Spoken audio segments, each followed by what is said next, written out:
Assalamualaikum warahmatullahi wabarakatuh. Nama saya Dini. Kali ini saya akan menjawab pertanyaan UTS Lisan, yaitu yang pertama, perbedaan id, ego, dan superego. Ya, konsep dasar yang mendasari id, ego, dan superego adalah konsep mengenai kesadaran dan ketidaksadaran. Pembagian tingkatan kesadaran dan ketidaksadaran ini dikemukakan oleh Sigmund Freud, yang digambarkan sebagai fenomena gunung es atau iceberg. Es selalu berada di permukaan air, hanya menyisakan sedikit bagian yang nampak ke permukaan dan sebagian besar berada di bawah permukaan air. Hal ini sama seperti tingkatan kesadaran manusia, di mana proses mental lebih banyak terjadi pada tingkatan tak sadar dan hanya sedikit yang berada pada tingkatan sadar. Es yang sebagian besar berada di bawah permukaan air diibaratkan sebagai tingkatan tak sadar manusia, sedangkan bagian es yang sejajar dengan permukaan air adalah tingkatan prasadar, dan es yang berada di atas permukaan air adalah alam sadar manusia. Id merupakan sumber energi psikis yang utama di mana dia ada sejak manusia itu lahir. Id memuat aspek-aspek psikologis yang diturunkan seperti insting dan dorongan-dorongan psikologis lainnya. Id berada pada tingkatan tak sadar sehingga segala proses mental yang terjadi di dalamnya tidak disadari, namun memberikan dampak yang besar dalam proses terbentuknya perilaku itu sendiri. Id berfungsi menjaga keseimbangan, misalnya kebutuhan akan makanan atau rasa lapar, juga kebutuhan untuk melakukan hubungan seks. Id hanya mampu membayangkan sesuatu tanpa mampu membedakan khayalan itu dengan kenyataan yang benar-benar dapat memuaskan kebutuhannya. Dan di dalam id itu sendiri tidak mampu menilai atau membedakan benar atau salah. Yang kedua, ego. Ego berkembang dari id agar orang mampu mengenal realita atau sehingga ego beroperasi mengikuti prinsip realita, yaitu di mana prinsip realita yaitu usaha memperoleh kepuasan yang dituntut id dengan menunda kenikmatan sampai ditemukan objek yang nyata yang dapat memuaskan kebutuhannya. Cara kerjanya, sebagian besar ego berada di alam kesadaran, namun ada sebagian kecil ego beroperasi di daerah prasadar dan daerah tak sadar. Namun, ego sesungguhnya bekerja untuk memuaskan id. Karena itu, ego yang tidak memiliki energi sendiri akan memperoleh energi dari id itu sendiri. Ya. Lalu superego. Superego adalah kekuatan moral dan etik dari kepribadian yang beroperasi memakai prinsip idealistik sebagai lawan dari prinsip kepuasan id dan prinsip realistik dari ego. Superego bersifat non-rasional dalam menuntut kesempurnaan, seperti halnya menghukum dengan keras kesalahan ego, baik yang telah dilakukan maupun baru dalam pikirannya. Superego juga seperti ego dalam hal mengontrol id, bukan hanya menunda memperoleh kepuasan, tetapi merintangi pemenuhannya. Dan fungsi superego itu sendiri ada 3. Yang pertama, mendorong ego menggantikan tujuan-tujuan realistik dengan tujuan-tujuan moralistik. Yang kedua, merintangi impuls id, terutama impuls seksual dan agresif yang bertentangan dengan standar nilai masyarakat. Dan yang terakhir yaitu mengejar kesempurnaan. Soal yang kedua yaitu teori Maslow. Piramida Maslow yang menyajikan tingkatan kebutuhan mulai dari yang paling rendah hingga yang paling atas. Piramida tersebut menggambarkan pemenuhan kebutuhan secara bertahap sesuai dengan tangga atau tingkatannya. Yang pertama itu ada kebutuhan fisiologis atau biasa disebut psychological. Dalam hierarki piramida ini, kebutuhan psikologis ditempatkan pada posisi paling bawah. Hanya hal ini juga menunjukkan bahwa kebutuhan fisiologis merupakan kebutuhan pada tingkatan terendah. Artinya, kebutuhan ini harus dipenuhi dan terpuaskan lebih dulu sebelum memenuhi kebutuhan yang lainnya. Ya. Kebutuhan fisiologis berkaitan dengan kebutuhan fisik seperti makan, minum, bernafas, tidur, sandang, pangan, juga papan. Ya, seperti itu. Yang kedua, itu kebutuhan akan rasa aman dan nyaman atau biasa disebut safety. Pada hierarki piramida Maslow atau tingkat lebih tinggi dari kebutuhan fisiologis yaitu safety. Kebutuhan ini meliputi rasa aman dari ancaman, tindak kriminal, perang, terorisme, penyakit, ketakutan, kecemasan, kerusuhan, bencana alam, dan lainnya.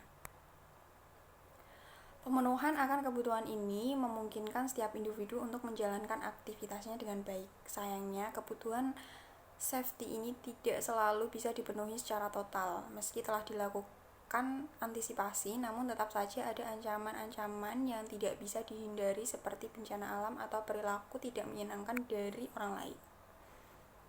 Yang ketiga, kebutuhan akan kasih sayang atau biasa disebut love atau belonging. Kebutuhan ini menempatkan posisi ketiga dalam hierarki piramida Maslow. Artinya, kebutuhan ini akan muncul setelah kebutuhan safety itu terpenuhi. Dan kebutuhan love belonging ini mencakup cinta, rasa sayang, serta rasa untuk memiliki dan dimiliki yang diwujudkan melalui hubungan pertemanan, persahabatan, atau ya hubungan yang lebih serius.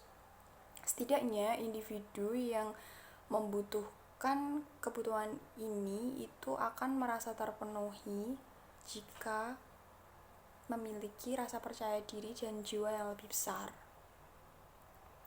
Yang ketiga yaitu yang keempat kebutuhan akan penghargaan atau esteem.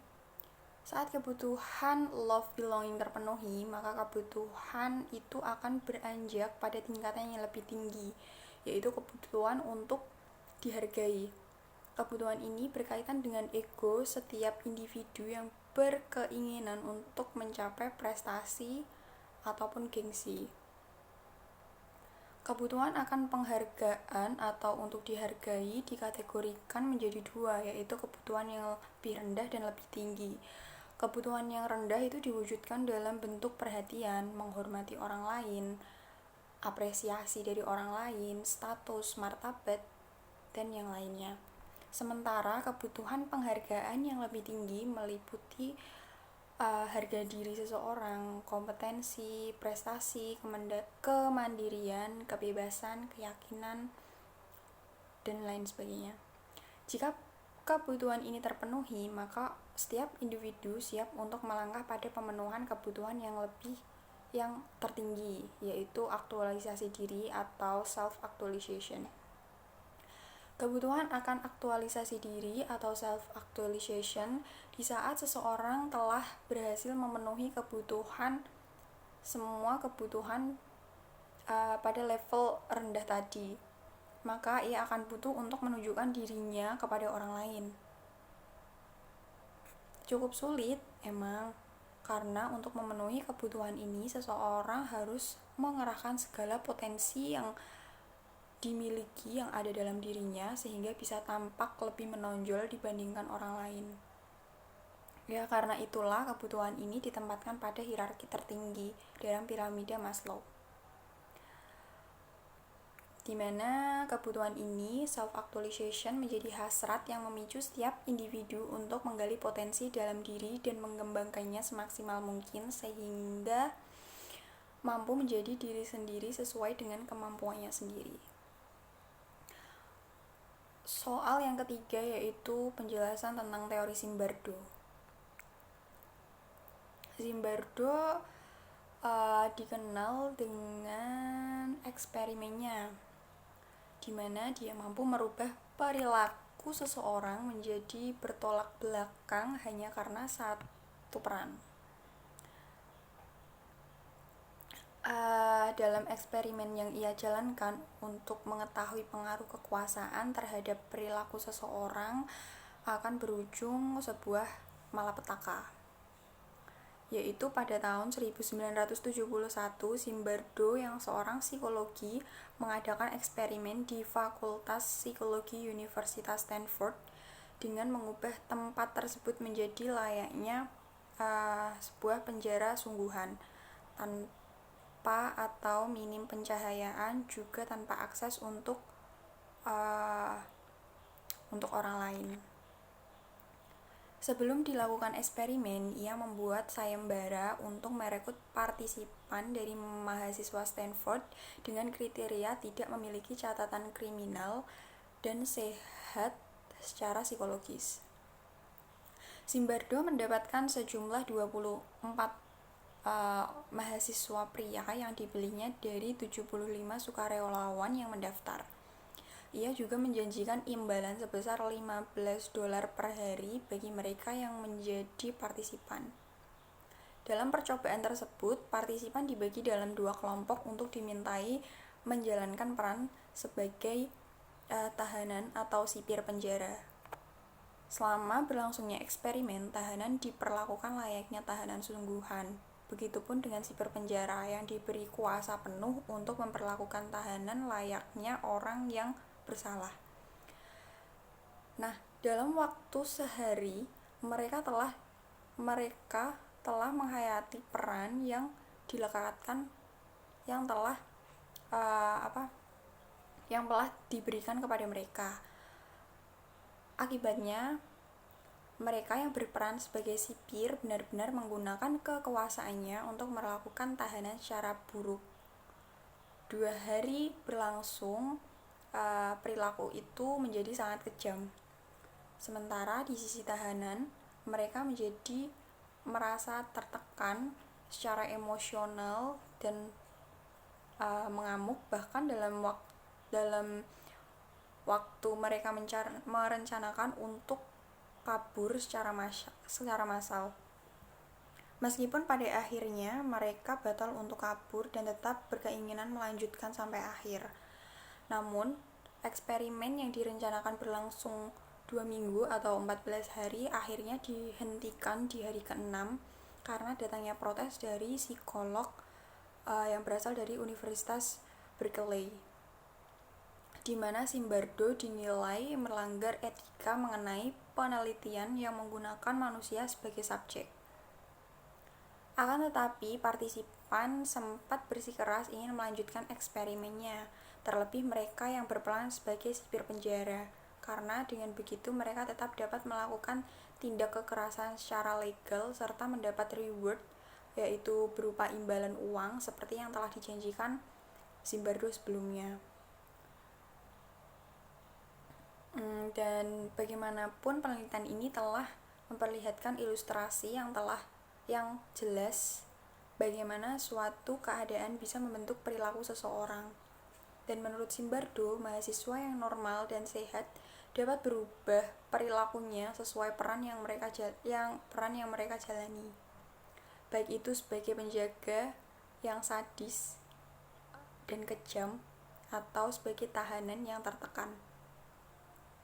Percobaan ini juga menunjukkan bahwa orang-orang biasa yang sehat secara fisik dan psikologis serta tidak memiliki catatan kriminal dapat melakukan tindak kejahatan apabila dihadapkan pada keadaan yang memungkinkan.